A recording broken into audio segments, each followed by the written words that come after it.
después de haber visto nuestro segmento de belleza, vamos a ingresar a nuestro segmento jurídico. En esta ocasión me acompaña una vez más aquí en el programa Mario Ávila. Él es director de la Sociedad Peruana de Derecho de nuestra región Junín. ¿Cómo estás? Bienvenido al programa, Gracias, Mario. Pero buenos días.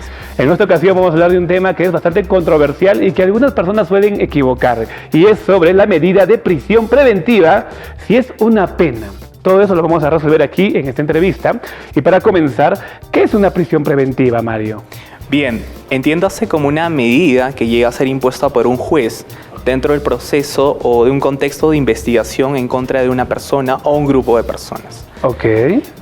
La pregunta de ¿es una pena? Pues hay que responderle desde un inicio. No es una pena. No es una pena. Es una medida Ya. que busca garantizar, por ejemplo, que la investigación que se sigue contra esta persona sea efectivamente realizada y no sea obstaculizada, o que esta persona tal vez pueda rehuir a la justicia, fugándose, por ejemplo. Ahora, ¿qué elementos sustenta la Fiscalía o el juez para poder dar esta medida a la persona implicada?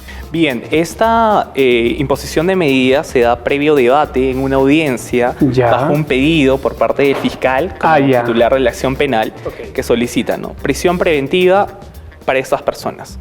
Y tiene que sustentar de manera muy efectiva y convincente presupuestos. Son 3 en principio. Número 1, que tienen que ser concurrentes. Que la pena, por ejemplo, un cálculo de la pena por el delito que haya cometido. Imaginemos un homicidio. Ya. 8 años, que se pueda calcular.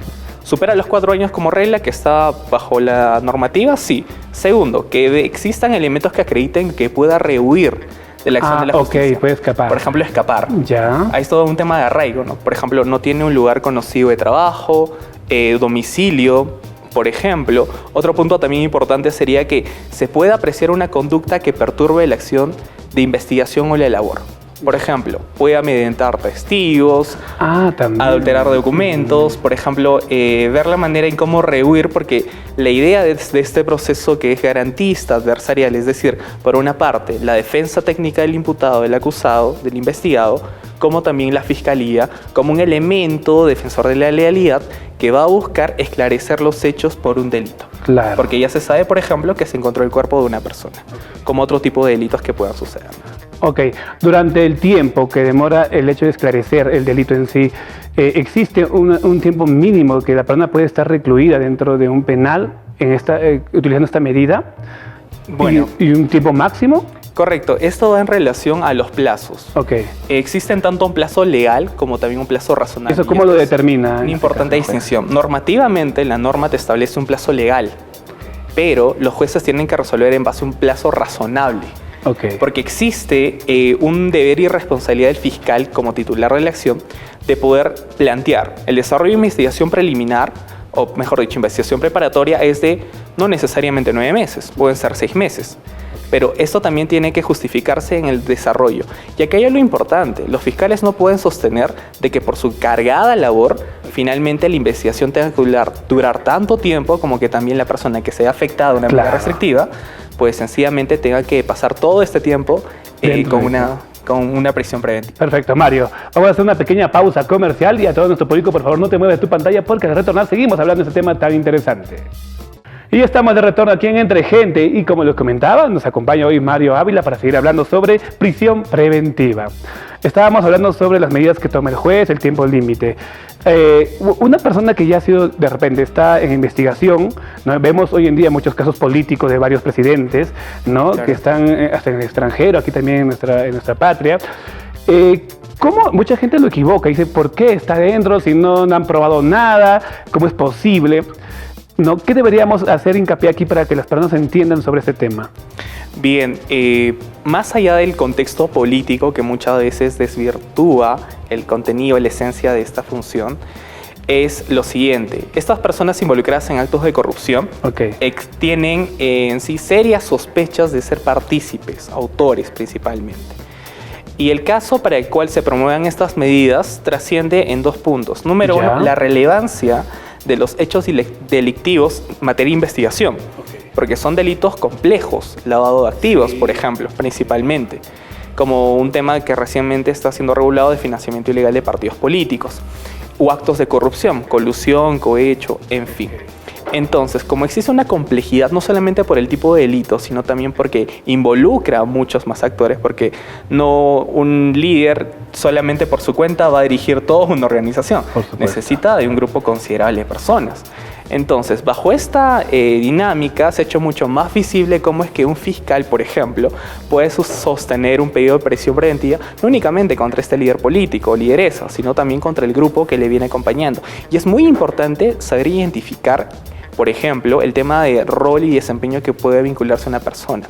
Por ende, se plantea que en las audiencias se tenga esta posición que es sometida a confrontación. Y este debate va a permitir, en efecto, que al final el juez pueda estimar y decir, ok, concurren los presupuestos, esta medida llega a ser razonable, ¿debería yo afectar la libertad de esta persona para que el proceso pueda llevarse de manera efectiva, para que al final pueda llegar a un juicio posiblemente y al final ser sancionada esta persona?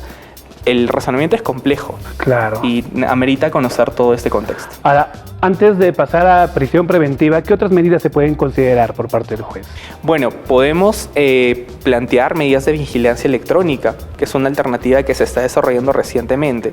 Y justo a modo de comentario, el Poder Judicial, a partir de la Corte Suprema, expidió recientemente un acuerdo plenario, donde también desarrollan estas medidas que sean menos restrictivas de libertad. Okay. Por ejemplo, puedo afrontar yo un proceso con comparecencia simple, solamente identificándome, concurriendo cuando se me requiere. Tengo que firmar, ¿no? Un acta. Eso ya sería una comparecencia restringida. Ok, esa es la diferencia básica. Ese es ya un segundo nivel, llamémoslo así, en el cual, bueno, mensualmente me apersono ante el juzgado, firmo, suscribo, ante los requerimientos que se dan, como también un tema de impedimento de salida. Pero obviamente este tema sería cuando una persona tiene un tráfico, por ejemplo, por temas de trabajo, ocio, vacaciones, pues me desplazo por el mundo. Claro. Es entendible esa medida porque podría arruinar a la justicia. Tema también de vigilancia electrónica, como también un punto así ya muy excepcional, es la prisión preventiva. Cuando yo tengo que, agotando todos estos mecanismos, tengo que afectar tu propia libertad para que se pueda garantizar que el proceso penal cumpla con su fin. Determinar responsabilidad, esclarecer los hechos y, buscar una paz social, ¿no? Como un fin último. Ahora, Mario, ¿qué sucede si la persona que está investigada al final termina siendo inocente? ¿Puede exigir una indemnización por todo el tiempo que ha estado recluida? Bueno, en este caso sí podría plantear, es titular de su derecho, para poderse indemnizar por una práctica arbitraria, injustificada y que sencillamente ha afectado de una manera incalculable, ¿no? Claro. El tema de su libertad, su honor, reputación, entre otros derechos que también son valores. Se puede plantear esto, pero la idea es no llegar a estos extremos. Por ende, se pide que se tengan ciertas precisiones más claras, puntuales, y que sea inclusive más crítico las exigencias que se plantean para que los jueces acepten imponer medidas como prisión preventiva. Mario, ya para terminar, si la persona es hallada culpable, todo el tiempo que esté recluida se puede sumar a la parte final de toda la penalidad que se le ha impuesto.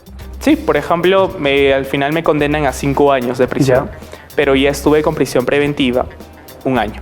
Solamente tendría que cumplir con los 4 años restantes para poder hacer un cálculo. Perfecto, Mario. Quedó claro entonces este tema. Muchas gracias por siempre traernos estos temas tan interesantes y que son de interés para todo nuestro público televidente. Y ahora vamos a dar pase a Sheila. Adelante.